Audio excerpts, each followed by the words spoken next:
think of a place you like to go, to walk, to bicycle, ride your ATV, ride your horse. You can even close your eyes and imagine that place. And you're walking along and you look down at your feet and you see this.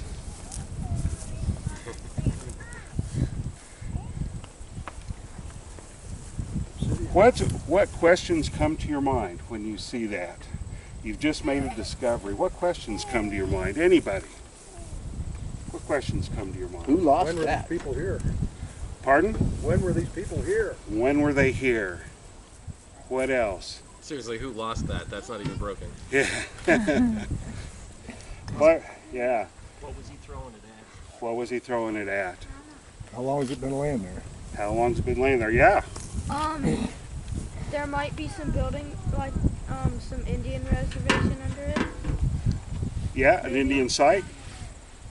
Maybe where they camped. Any other questions? Questions I might have are, what time of year were they here? Were they here in the summer? Were they here in the winter? Another question I might have is, what did they eat? And did they move around a lot? Is there any way I can learn that? And so those kind of questions and that interest in discovery is what sparked me to be an archaeologist.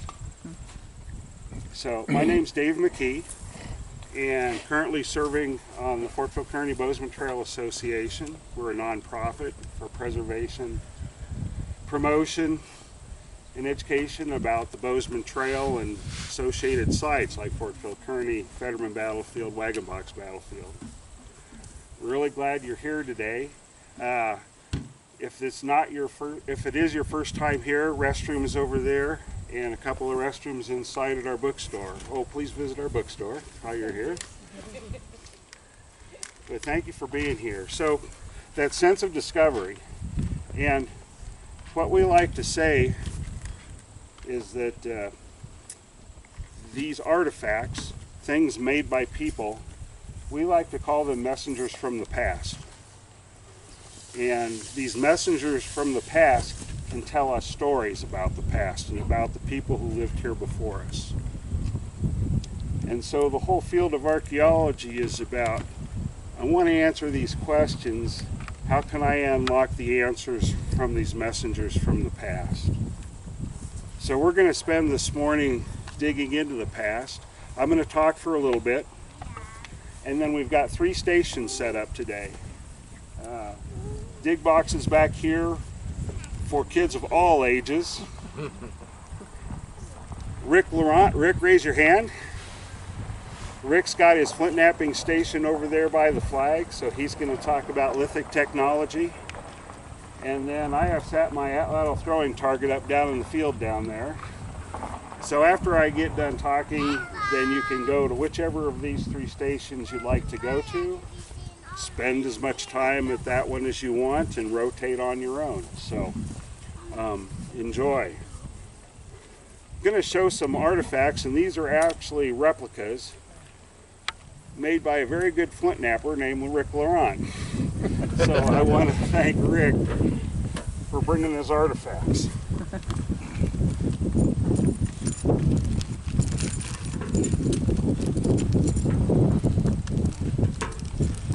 I'm going to pass a few of Rick's handiwork around and talk a little bit about how we know how old they are. So I'm going to pass some around, just pass them around. Clovis Point there. Folsom Point here.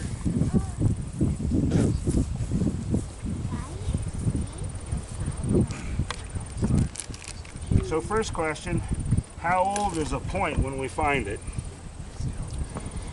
And what archaeologists do, this is a replicas of Clovis spear points.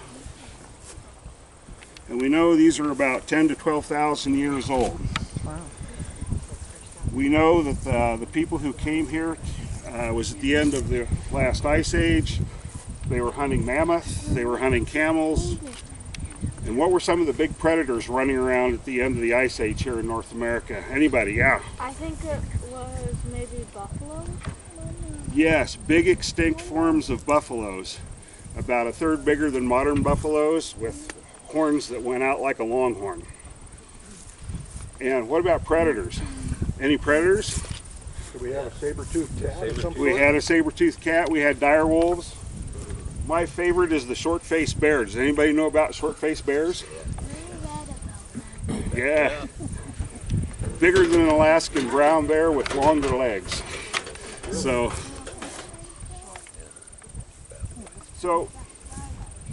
how we determine age is to find these styles of points buried with charcoal. And we date the charcoal.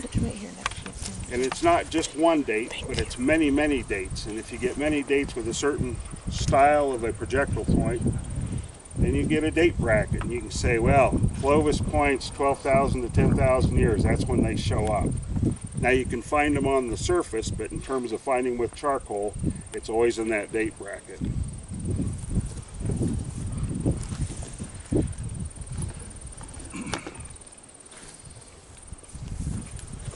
And we do the same thing for the different time periods. So we've got the big spear points, the older stuff, 8 to 10,000 years old, hunting extinct forms of bison. We've got date brackets of 8 to 9,000 years on most of these.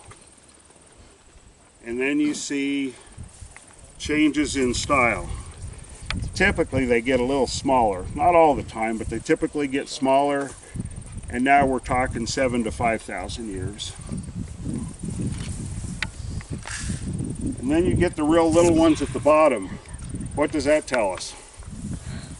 Change in weaponry. So about 1,500 years ago, Arrows. you get the arrows. Smaller game? Well, a little bit. They're still hunting large bison with these.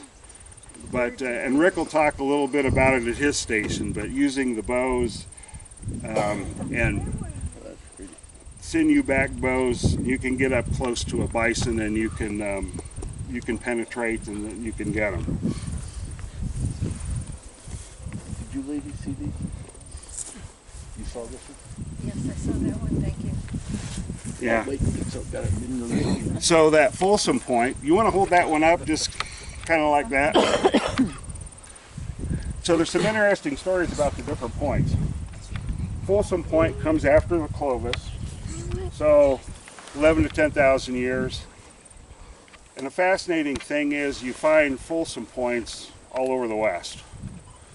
And as Rick, I think, will tell you, as a flint knapper, the most technically challenging point to make is a Folsom point. Really hard to make. But you find them everywhere, as opposed to other point styles that are very regional or local. So what's that tell you? What's the questions about Folsom culture? And the name Folsom comes from the first place where one was found with extinct bison species in Folsom, New Mexico. So usually the first place you document one, that's what the points get called, or the landowner's name. Huh.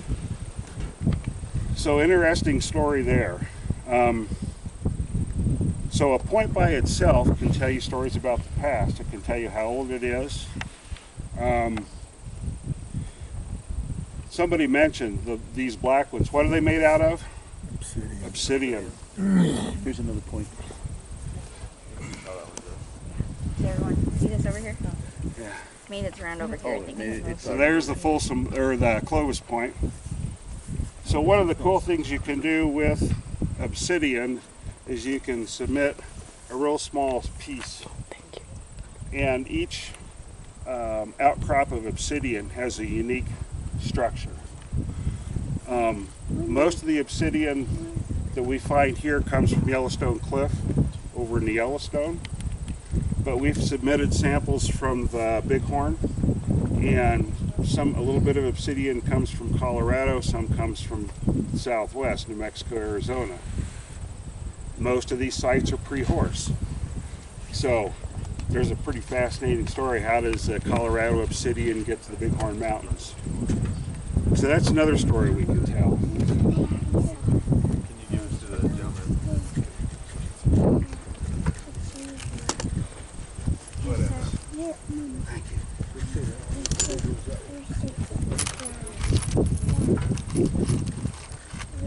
Here's another example of trade. This is a piece of Knife River flint, and it occurs up in North Dakota, but you find Knife River flint here and there everywhere. And you can find Yellowstone obsidian all across the West.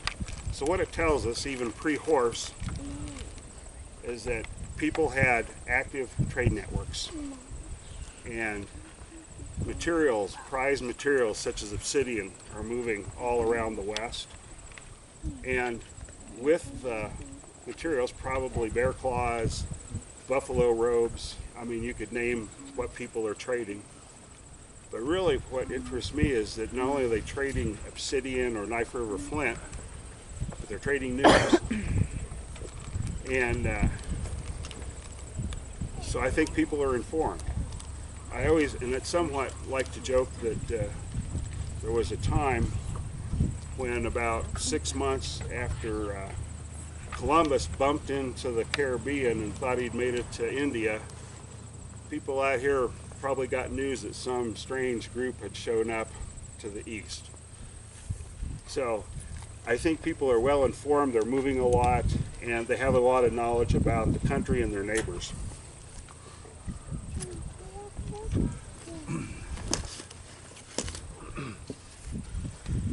What else do I want to talk about? So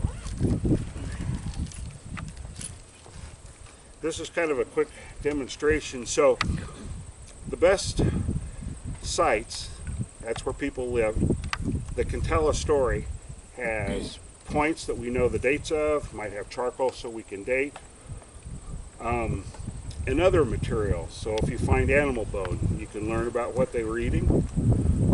You can look at some animal bone, you can look at the teeth of bison calves that were killed and brought back, and if you look at the teeth and how far they've erupted, you might know that it was a fall camp.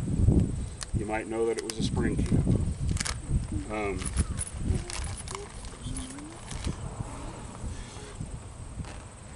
And so what we like to do is find sites that are intact, haven't eroded too badly.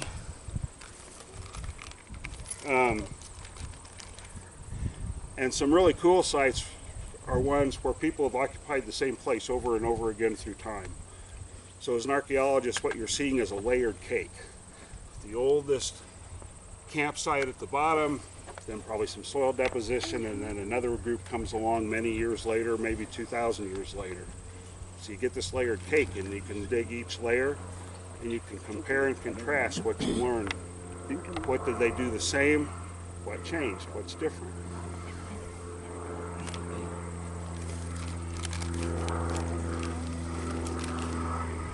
Probably hard to see.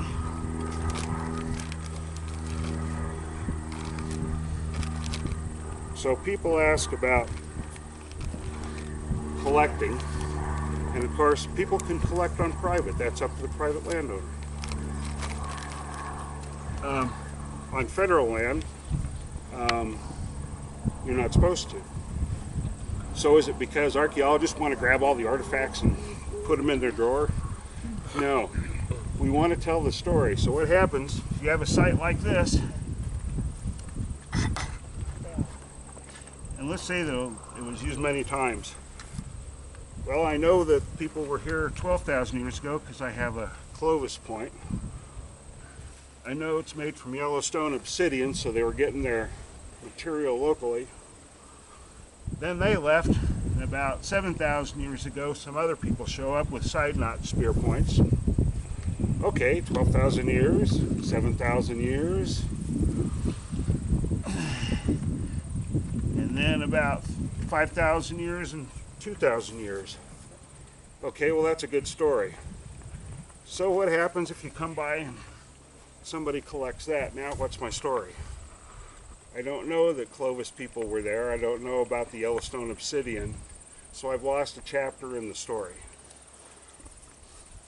And the same thing happens over time if you remove more artifacts. So the idea is to leave things in place so that we can tell the whole story. And again, that's why on Federal I don't have room or the desire to have a door full of points. It's the story that fascinates me.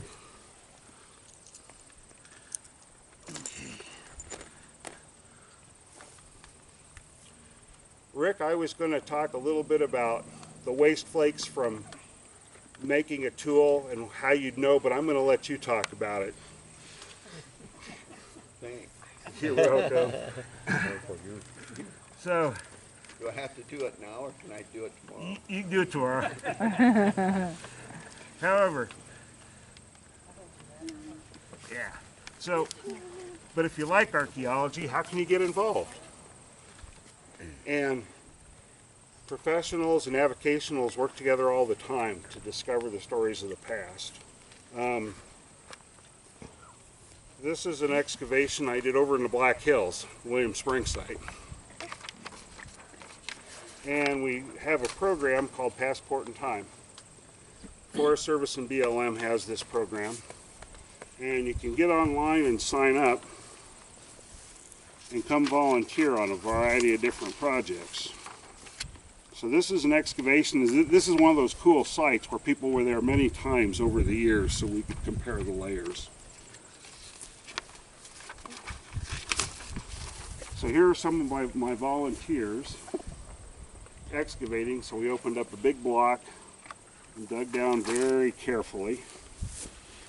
And the gentleman holding the clipboard, Art from Wisconsin, this was, I think, his 15th Passport in Time project. Wow. And he and his wife worked with me on about 4 or 5 projects over the years. So we bring in volunteers, and these are seasoned veterans. They would be my crew chiefs. And then we'd always try to bring in people who'd never been on a dig before, so mix it up. So you can get online and volunteer for projects like this. These are broken spear points from the William Spring site. So these are all about 8,000 years old. They were at the very bottom. In fact, typically, and this is a running joke, you always find the cool thing on the last day. So this spear point here, this Jimmy Allen, yeah, we were getting ready to close up, and a couple of my other volunteers, the Pedens from Lander, they were digging, they were really deep, and they said, just a little bit more, Dave, and then Eva hollered, and she just uncovered this point. So we said, okay, we're not leaving right now. So Dave, can I ask a question? You were talking about how you discover in different layers. Yeah. You're on a dig, you're doing it, you find it, you go, ooh, that's great, you take a picture and then you put it back? No. Nope. So what we do is bring it into the lab, and then you can, if it's obsidian, you can submit a sample for source analysis. Okay. And then what you're doing is an analysis, very careful analysis of all the material you have recovered, and you're reconstructing the story. So, but when you talk to the public, you're saying you find something, leave it. Yeah. So, yeah. Then you come and tell the story and take it. Yep, and we get people's help. Okay. I'm trying to figure out. Yeah. Whether you leave it or take it. I've always told people, quite honestly, if you're walking along a trail and there sits a point, get a GPS reading, get coordinates, and bring it in, because somebody will pick it up if it's right in the middle of the trail. There's a little common sense. Yeah. Do some documentation of what you're saying. Yeah. Yeah, so what we're doing is reconstructing past lives instead of just displaying something without too much knowledge of it. If you pick up an artifact and you don't do the documentation, all you've done is picked up trash. Yeah. And you've made it trash. You may appreciate it, but there's no story behind it. Yeah. Yeah. We've done some pit projects here. If you've been up on the mountain, you know the Muddy Guard Station, and people can rent it out. Thanks. We did a pit project a couple of years ago to replace rotten sill logs. So if your interest is more in historic archaeology or historic architecture, this is another opportunity under Passport in Time.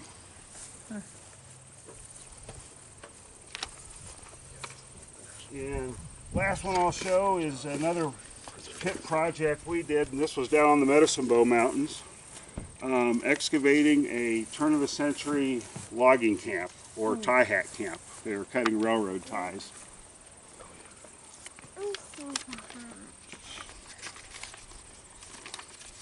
Again, same thing, real careful excavation. And these are volunteers from Colorado.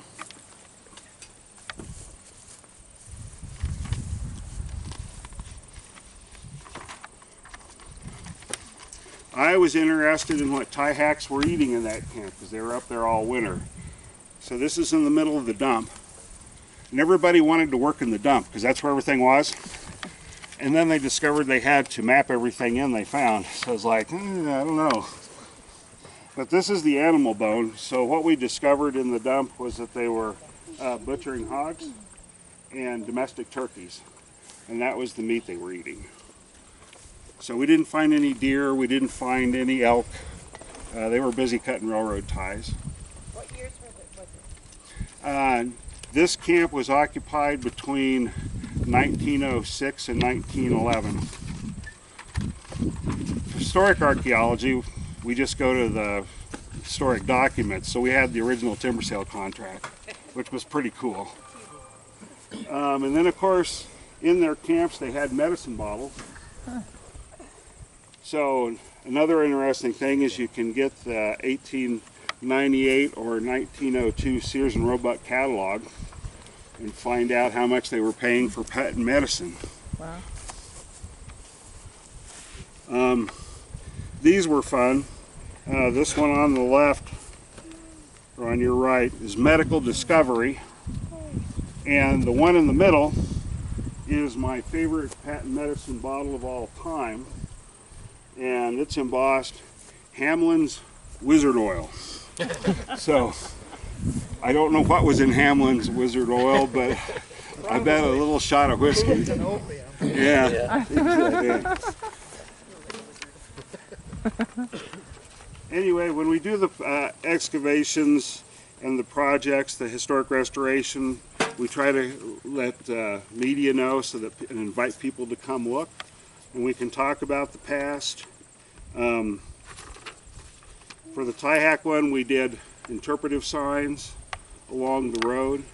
So it's about learning about past lives and sharing that history. Okay.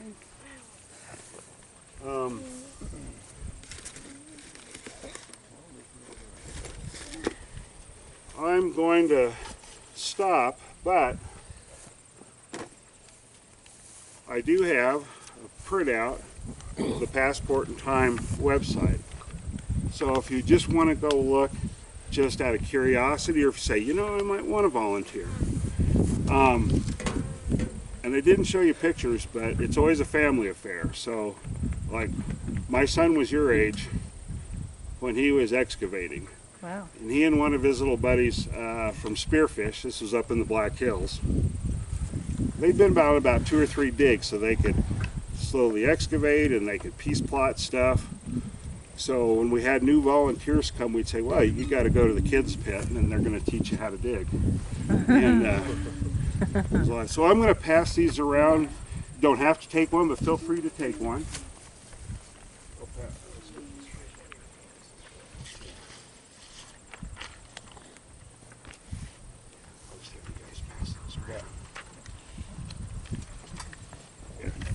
Question?